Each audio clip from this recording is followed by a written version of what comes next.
if we know someone maybe that's been through something that Sharon had in the past and like we want to help, what's the best way, do you think? Because sometimes you just never know what to say in these kind of situations. Absolutely. One of the things that I would like to pull up and mention is that Sharon talks about her husband and about how in her situation he was then worrying not only about having to manage the grief of losing a baby, but also that he might even lose his wife. And that in itself is something that we sometimes forget.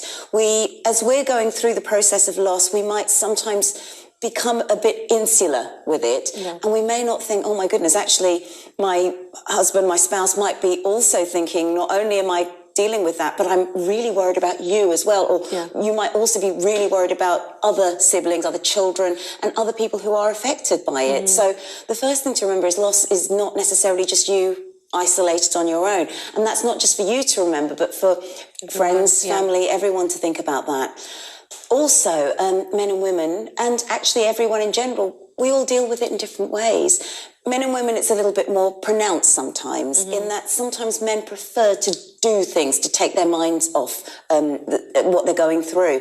And no one should ever judge that in a way of, oh, well, they're just in the garage, so they don't care. That's just maybe the way he's managing it. And that's the same with anybody. Just because someone's way of dealing with grief is not how we would choose to deal with it, doesn't mean they're not dealing with it. And one thing that is probably quite helpful is if we don't judge. It's very easy to sort of think, oh, well, someone's not being very emotional, so maybe they don't care or they're not feeling it. And that can be quite awful because we may respond to them in a way that isn't helpful. But similarly, because sadness often makes us as humans quite uncomfortable, actually. We don't like being around it very much. Just because someone is sad, sometimes the only thing we can do is sit there and just hold their hand. Which kind of leads me on to the things that might be helpful.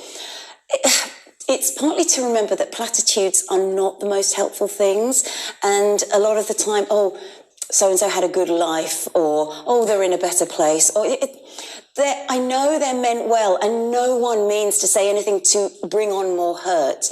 But those sorts of things, one example in particular, is we seem to somehow feel more sadness for somebody younger who's lost a parent.